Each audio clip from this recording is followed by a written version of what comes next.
three roles: researching, teaching, and of extension work, all as a team.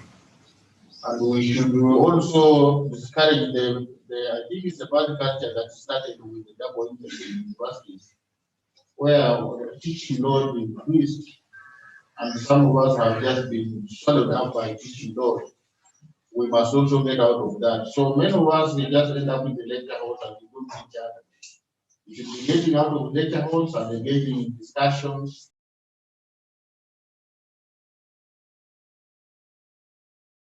This is the occasion for today. We want to learn how to showcase our research work. We want to learn how to write grant proposals and be able to attract funds that can enable us to continue with research, publish, and do with the first do scholarship. So it is my pleasure to welcome the Vice Chancellor of the university first to this workshop, and most importantly to open the workshop for today. So, ladies and gentlemen, the Vice Chancellor of Kisiii University, welcome.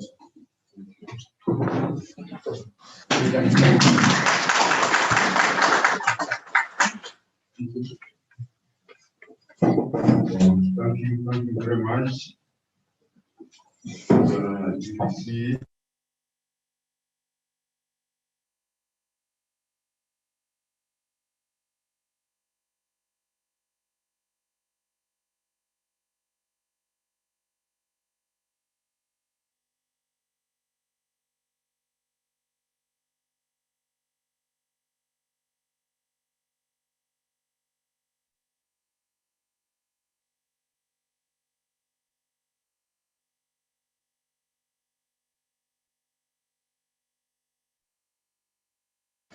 And people from the ICT department, from the IT department, from media.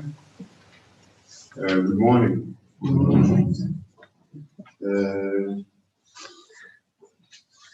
First and foremost, I would like to thank everybody for coming to attend this very, very strategic meeting of our university, meeting which is dealing with the issues of research, applications, and also issues of proposal writing and research funding, which are very critical assignments of any university system. And I think at least I can see everybody putting on a face mask properly. Nobody's hanging it in the neck here. It's encouraging as much as social distancing. Maybe it's not as good as it's supposed to be, but I think I can see everybody is with a face mask.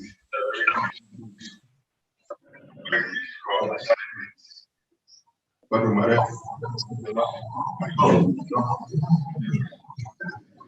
okay. So we are really set under these very not normal circumstances. We know that the COVID is there, but as much as COVID is there, we have got to adjust, adapt, and we move forward.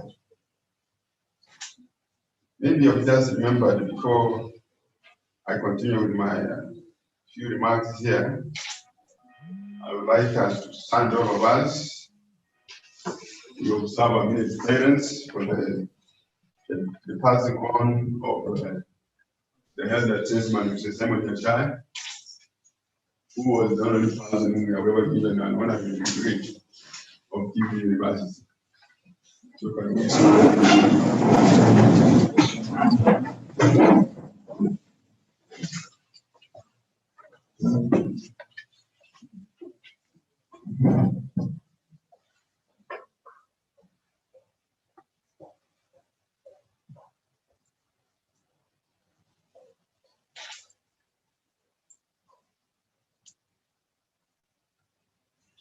Thank you.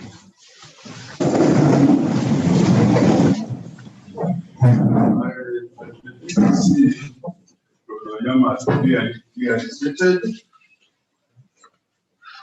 members of the Kisiii University, and you are the centers of academics in our university in your various disciplines.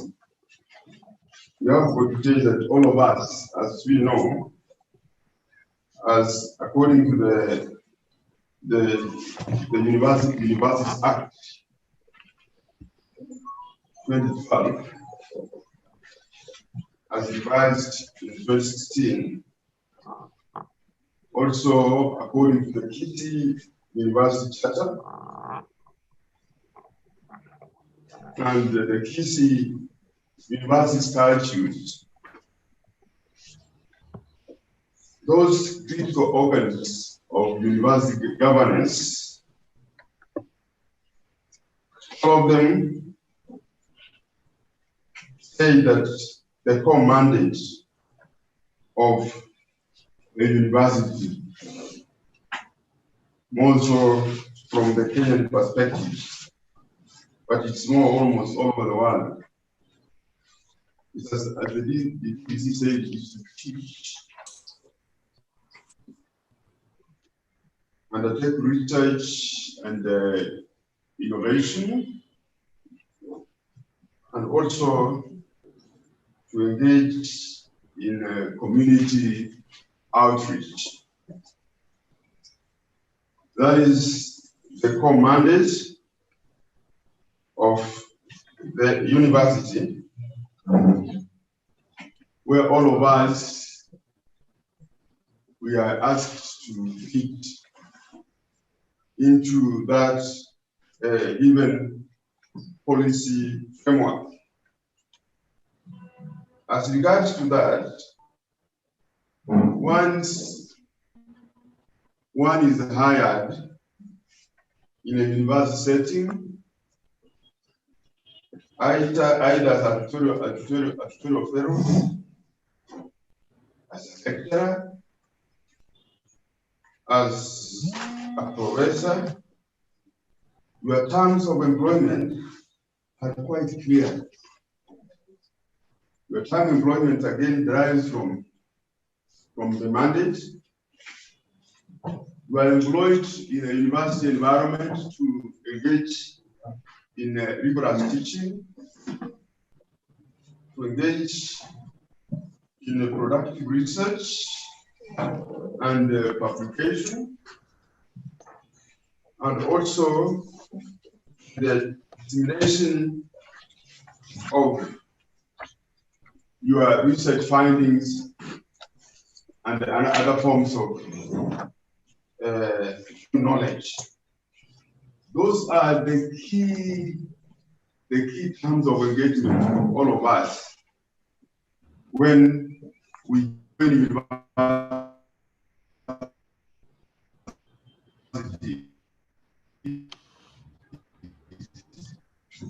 as academicians. It's very important that we continue reminding ourselves of who we are and what are we supposed to do.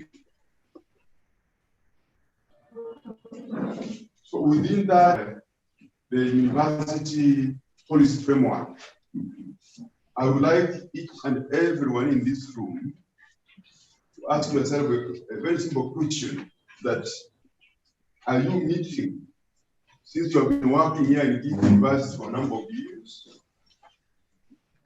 as an academician, are you fulfilling all those terms of engagement? Ask yourself that question and give yourself an answer. Ideally, in other universities, particularly universities in the West, when you are hired, you are clearly told that you must do those three things. And in fact, they clearly emphasize research and the dissemination of research findings. To the extent that if a year passes, because teaching is obvious, if a year passes that you have not done any publication, universities in America, for instance, they demand that at the very least, an academician must have 2 publications in really high impact peer-reviewed journals in a year. And if you don't achieve that, then you are made to lose your tenure. In fact, in American universities, tenure is predominantly based on your research outputs. But here, in our universities, we have not followed those terms of engagement and how you are fulfilling them. We have not followed them strictly. And sometimes when we stand and talk, like now we are talking, we just spoken, we take one of these things for granted. They just become a ritual. And there's been a bigger disease that come up in recent years. And most of our academicians, BBC, etc., they are publishing in what is known as predatory journals. You know what?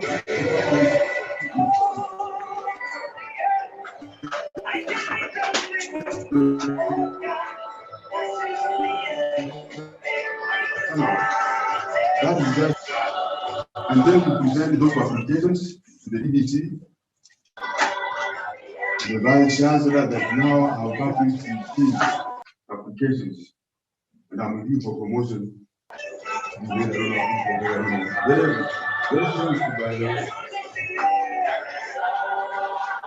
Any job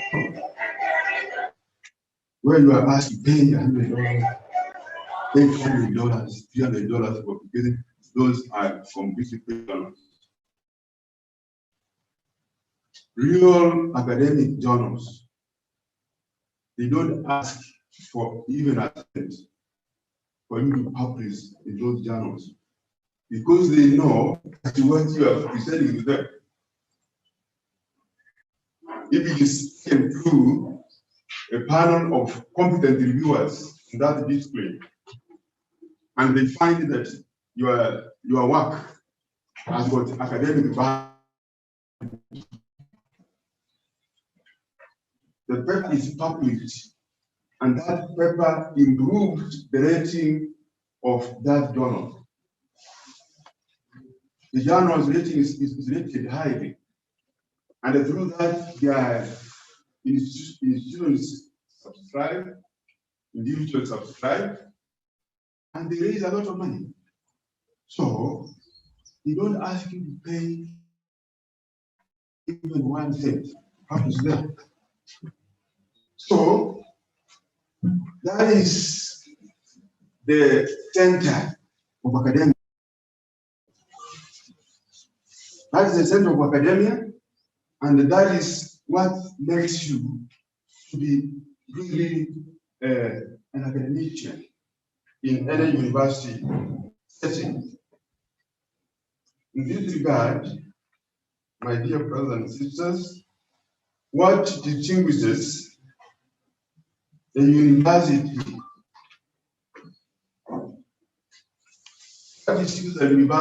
or what distinguishes even university dons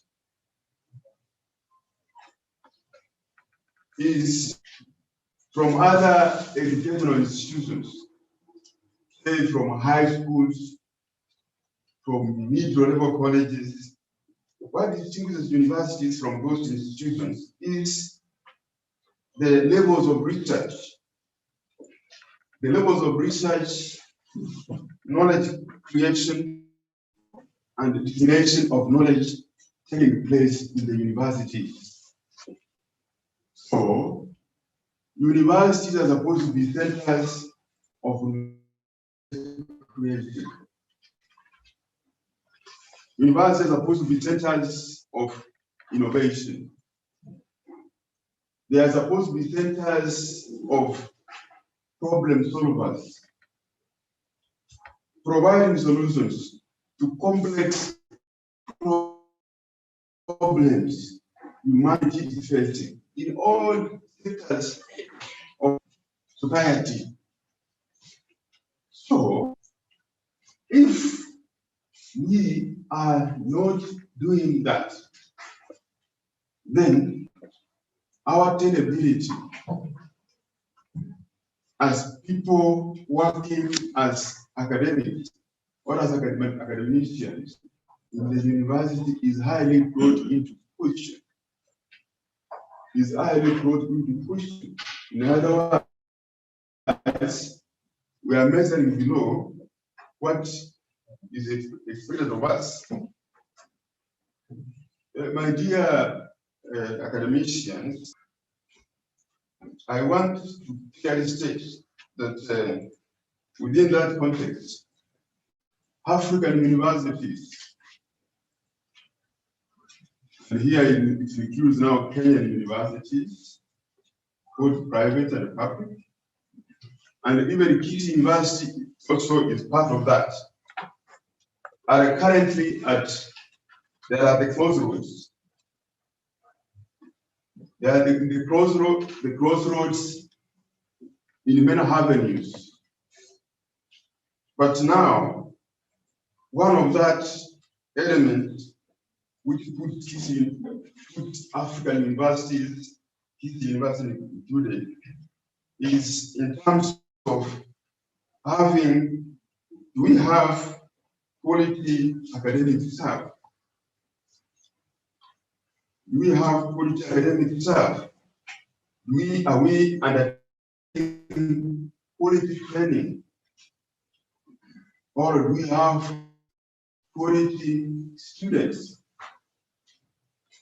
both at undergraduate and postgraduate level? What about research and innovation? All over the world, when you attend international conferences, and that's true, African universities are completely marginalized. We are not failed. We are not failed at all in the areas of intellectual discourse, in the areas of publications, in the areas of coming up with new understanding of issues, in the areas of influencing policy. We can even now, let us I give an example, a very general example, in the area of health and medicine, for instance, which is a very good example to give. Health and medicine. Here at the Kisiii University, we have a School of Health, chaired here by our dean here, Dr. Mogwa. The most serious challenge we have in health now at the moment is the pandemic, the coronavirus. That is the life-threatening issue we are facing. Schools of medicine, John Hopkins School of Medicine, Oxford School of Medicine, Harvard School of Medicine, name them. They are actively engaged in trying to understand this disease. And through that process, they have even come up with vaccines. Come back home, what are we doing? We may ask ourselves as a university, what are we doing to understand and to find a solution to that very pertinent, hereditary, which is life-threatening. We are now waiting for vaccines to come from the UK, come from China, come from Russia, come from USA, and we are waiting for now donations. And even when they come, those vaccines, they disappear somewhere at the airport. They don't even reach the people who need them. That is a clear example that we are at the crossroads. We are not engaging in productive and innovative thinking, research, and finding solutions. And I'm sure all of you now are asking the question you're going to need to see that. Because we don't have the money, isn't it? It's because as money given us for research, how many millions been given us? Let me tell you, my dear brothers and sisters, putting money first is like putting a cart before the horse. Putting money first, come up with a but that's in better you money in the university environment. If we are doing our part, money will just come. And let me tell you, universities all over the world, they don't give their academicians money for research. The university, what they do, they give an opportunity for you through the university to search for research funding from all over the world.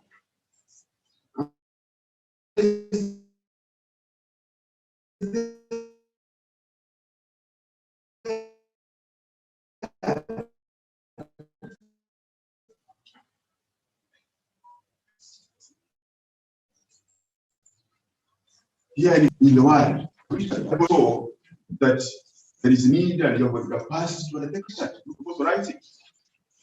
In fact, professors in the UK, when you have a title of professor, the university doesn't pay you a salary. They expect you to be doing research and consultancy and bringing money to the university. You're not paid a single, you're not paid salary. And then you don't do that, you research, bring in money, do consultancy, you lose your professorship. So, and in fact, we have to gauge ourselves because when we are at university, you are in the international arena. So we have to gauge ourselves what is happening globally. So we can say that we are completely at the crossroads. And we can say, as much as the registrar has spoken very positively here, let us be very frank, we are underperforming. But the problem with us, we can blame everybody, we can blame the registrar, blame the DBC, we can blame the vice chancellor, but we cannot blame ourselves.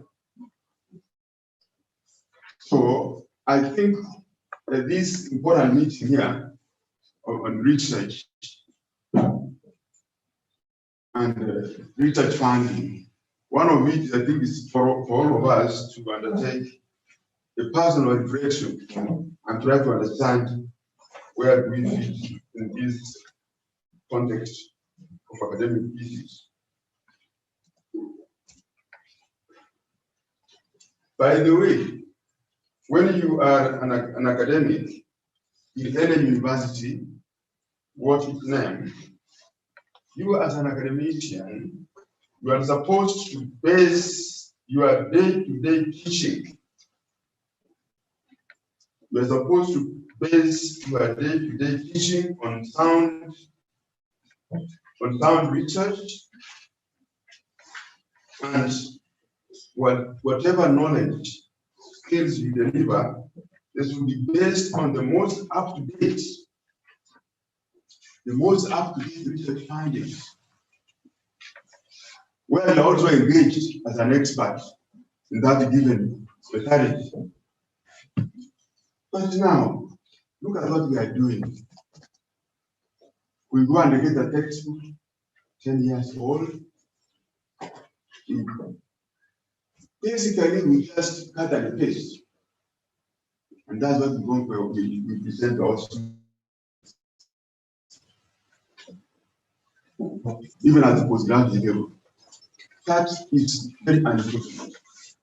It is assumed that when you are really teaching people at this level, training managers, leaders, supervisors in various sectors, it assumes that whatever you give people at this very high level of training, it is clearly filtered and clearly researched and updated information and skills,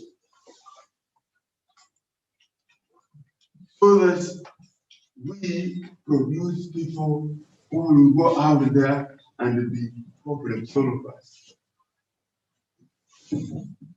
People who will be able to make our society better than they found it.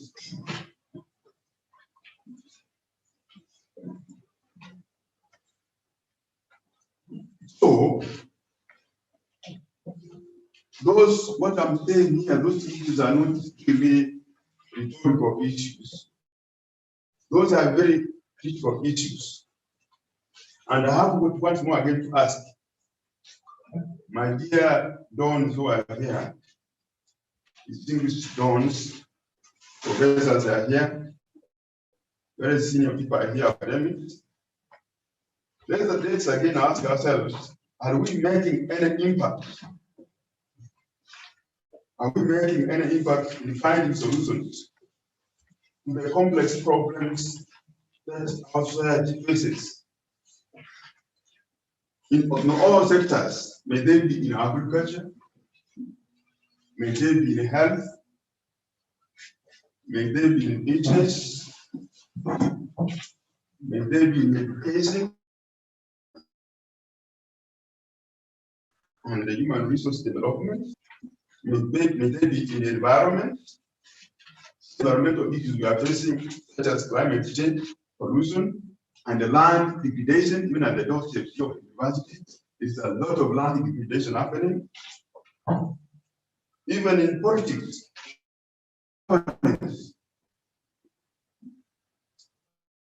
Seeing how politics and people have done public administration and the politics, political science. We are seeing our politicians completely going away.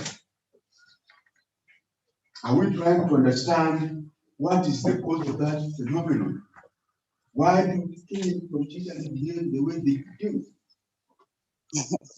Dr. Mondi is right. And try to predict the kind of outcomes which can come out because of that kind of political behavior. Instead, we find that there are researchers who come from outside.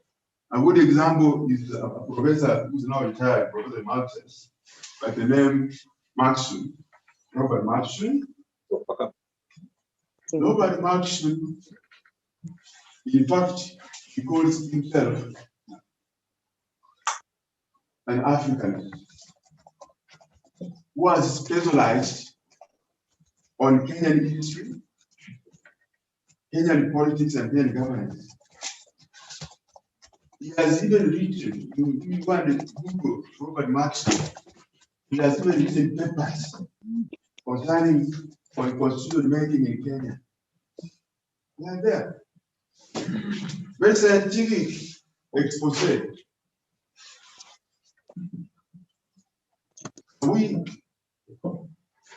Why are we not doing those kind of similar things? You see, we are part of the problem. If I want to be very frank, I don't want to annoy you. This looks like because a very nice room. if society is getting worse and worse, and here we are academicians, we are not critically analyzing issues and finding problems, finding solutions. Then we have really the problem. You see, it's very tragic when I EBC, and I even don't know how long I can use it now. By the way, there are some these pages, how do you call them? In WhatsApp, Yes, whatever you call them. I see some engagements of people who are academicians. Engaging them, I don't know what, use scholars people.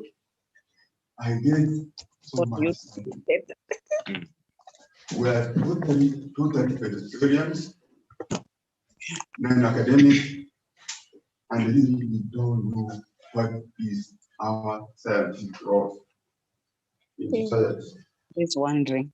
In that regard, I've got to say that you cannot make a career in university education as a lecturer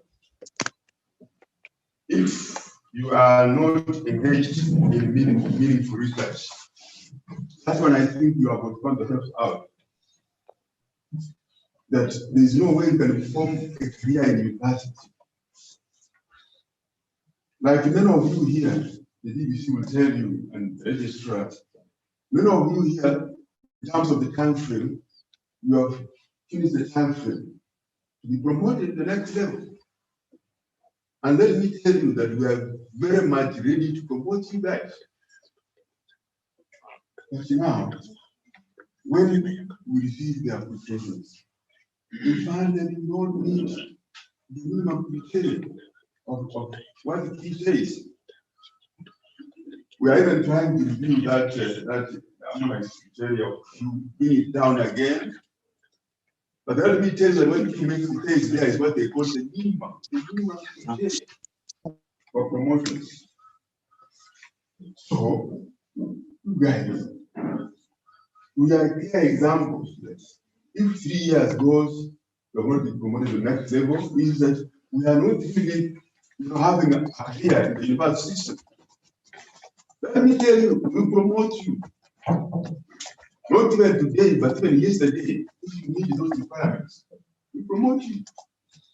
But even if you don't need them, even if you are my friend, like you are here, isn't it? Who comes and shouts vernacular? From outside there, vernacular.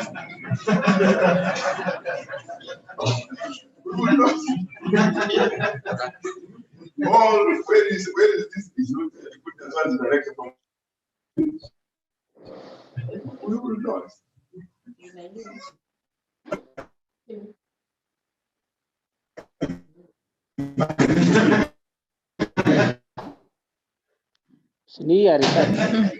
And like in university academic cycles, you either publish or you perish. Very simple. Either publish or you perish. And many of them wametuma kwa group fulani academicians have been professor of university. What I was hired in one university in 1994.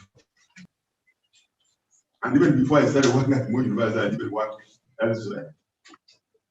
I've got my friends who are hiring me there as lecturers. Up to now, they are still what? They are still what? They are still lecturers. And you find them walking arrogantly.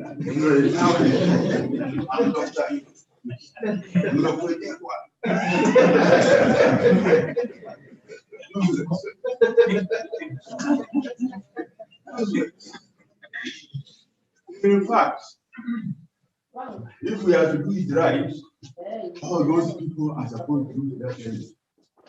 And we hire in younger people who are able to develop intellectually and academically.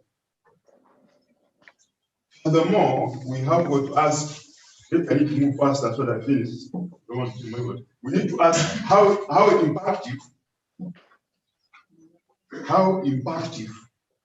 are our research outputs? not only that you have done research, you must try to evaluate how impactful is your research output in terms of influencing policy making, in terms of filling a critical knowledge gap,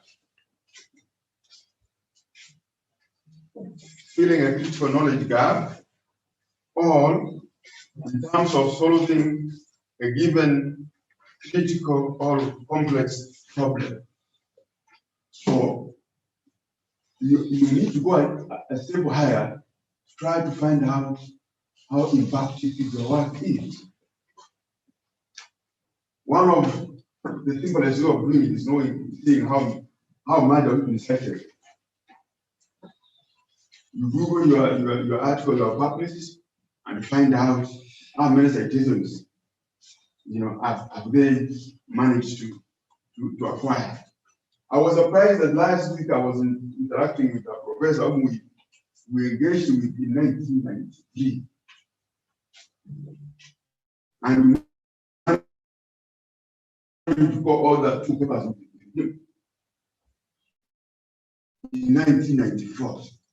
This professor was telling me that the papers which we published, the 2 of them, he knows the exact citations, which I even don't know myself. He told me that one of us been cited 111 times internationally. So you can imagine those guys.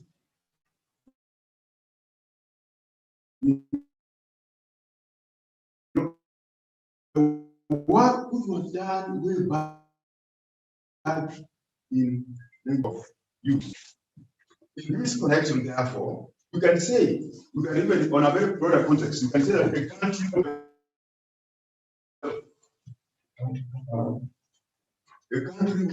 develop. That is the reality. Without basing all policies, all its policies and other social, economic, political, and developmental issues on sound research. If you want to understand why China is becoming an economic superpower, if you want to find out why South Korea has developed to be an economic powerhouse, it has developed through the pathway of the researchers, the scientists there, who are engaged in very, very rigorous academic scientific research. We went to the university in South Korea 2 years ago, Busan University, the east of South Korea.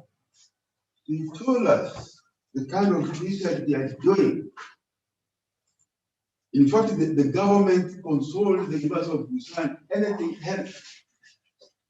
If they need the most up-to-date data on particular health issues, they consult the University of Busan.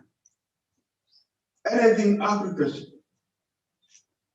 So, you see now a university which is part and parcel of society and which is having an impact. They even say that the city of Busan, made up of about 50 million people, the university impact is very that city. Now can you ask ourselves when I did you are we prepared here in the Kisiii? Are we prepared here in the Kisiii? I'm drinking there in Dallas, you see. I'm Dr. Chibuya Kama from Kisiii. Are we being fair in this town? This town, for instance, is in a total mess in terms of environmental pollution, in terms of urban planning, even in terms of health. You go to the hospital here, there are serious issues there, cases of dysentery and all that. But then on the problems because of the kind of water we are consuming. Are we trying, are we assisting even here locally? I've been challenging here the Dean Agriculture. You see, you are an agronomist, isn't it? Yes. Omazaki, where is Dr. Omazaki? Omazaki has been trained in the best university, Wageningen, in terms of agriculture, in terms of animal husbandry. He's an animal scientist from Wageningen. These cows are known as Frisian cows. That is their original home. That's where they started from. A Frisian cow around Wageningen produces more than 100 liters of milk. Yeah. Now, Mataki, a very competent student at Wageningen, comes back to Africa, isn't it? What the impact has this solar made in terms of assisting at least our local people in improving their milk production? You step outside here to the university, the cows you see here on the roads. And here is an agronomist from the best university, West Virginia University. And here is a young academician. You are doing well in terms of funding of research. You have to ask yourself like that. Then we can as well call it the African project. Because if you are an academician and you are not impacting society, starting from where you are educated, then that is really African project. In this regard, in this context, one can say that this training workshop is quite critical. This training workshop is quite critical in covering issues of research feasibility, as the EBD has said, research feasibility and accessibility. For instance, if we are really engaging in research in our field, how feasible is our research work in terms of publication in scientific journals, in terms of what I've said earlier, citations, in terms of international networking, scholars contacting you through email, through even phone, to share with you research findings. And now we do have these web-based tools. We do have these IP web-based tools, such as Google Scholar, ResearchGate, among others. I mean, we need to Google everybody, isn't it? Starting with the whole list, person here, maybe Professor Kama, we Google your name. Starting with the professors here, find out we Google Scholar.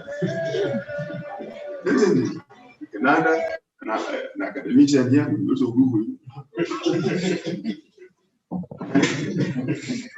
We have what we very frank, right? When we are talking about feasibility, we just try to find out about how visible you are. By the way, I do Google your names when I'm in my office sometimes. And you know what I get? When I do this, I want to be very frank. You know, guys, you are not even getting. You Google the name John Sorana Asama. And then you are the person who's making out of noise here in Wazoo. I'm an academician. I want to be a secretary. You see, let's pretend.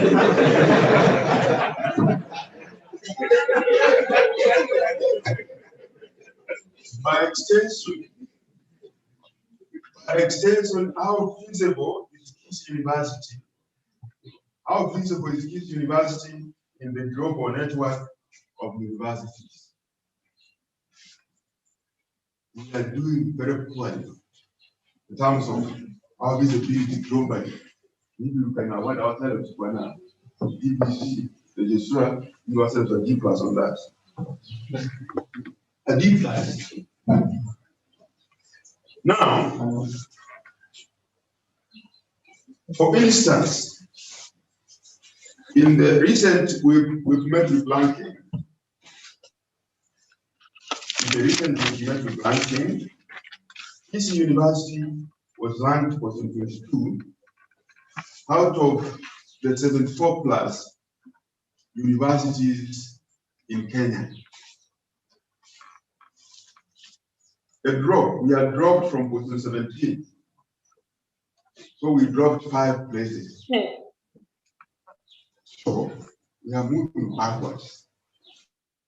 Moving backwards. I mean, the University of Nairobi, which is ranked number 1 in Kenya, number 10 in Africa. This is number 13 in Africa. 13 now. Yeah, 13. But now you look at the global ranking, it's ranked like 1,000. One what? 1,000. Our best university here. 1,000. Then which number we give it international? We are Number is 5,000. 9,000 and some number. I'm going to give them this. Maybe something 5,000, 9,000. You hear that? And the counting. Those are pertinent issues which you have got asked because as a university, we are supposed to be international in our outlook. We must gauge ourselves with the best. We must do research or we will perish as individuals, as an institution, and even as a country. So I will leave all of you here with the mantra. This mantra is very simple, and I've said it severally. Please, public.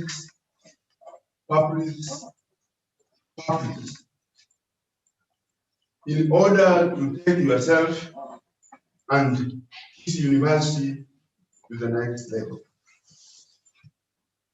The issues of proposal writing are very critical, which is going to be covered here, and which goes hand in hand with funding. In this regard, I want to put a question. Ask yourself, since you received your PhD or your master's, how much funding, how much research funding have you managed to attract in your field?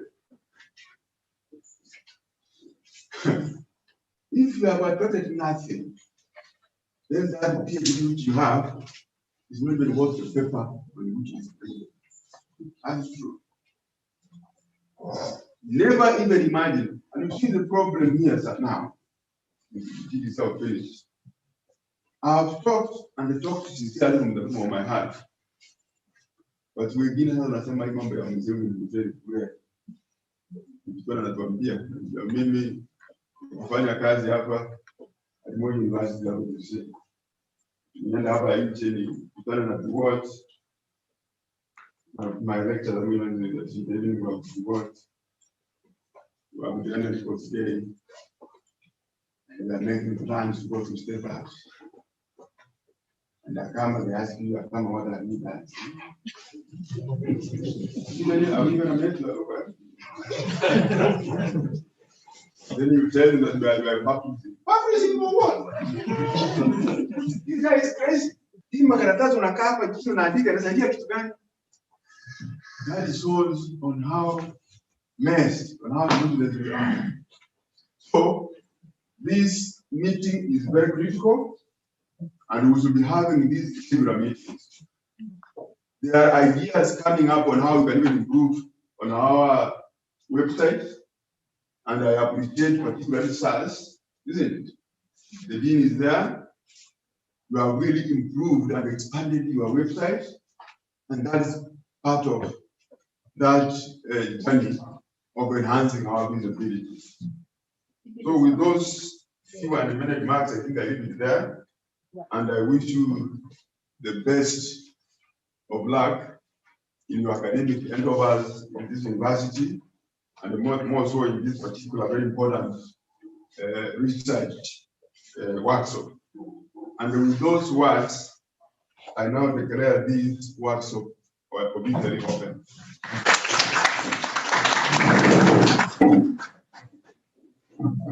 Thank you so much, the Vice Chancellor.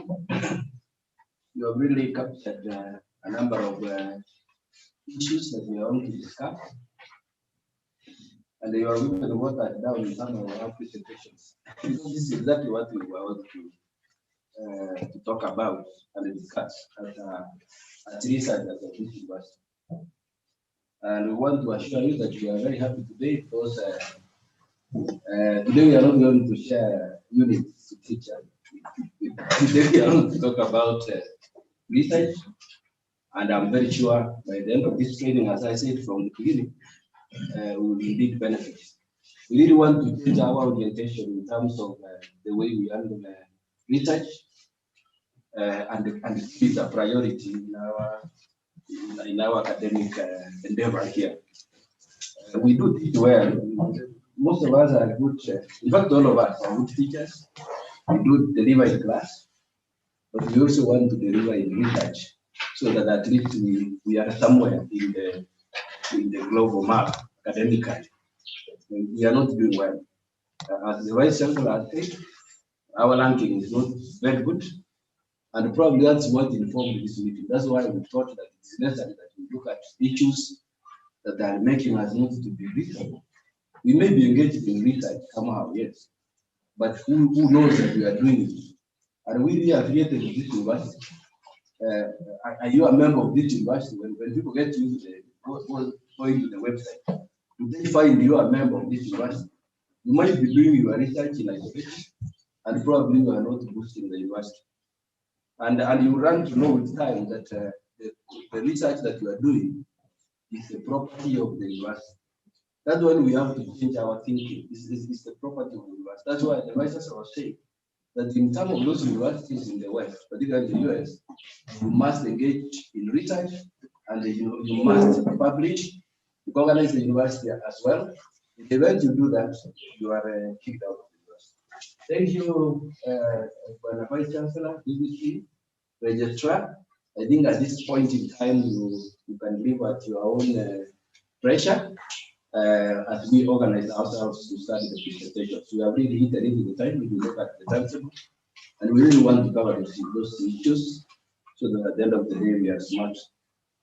So the technical team, you can now arrange the tables so that we start the presentations.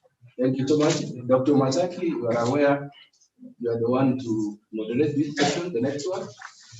So be here. The deans, I'm aware you have disciplinary. If you can be able to have a representative here, we don't want to reduce the number. Please do that as we are doing. Thank you so much. I think you can welcome the VC once again. I stay here. Thank you so much.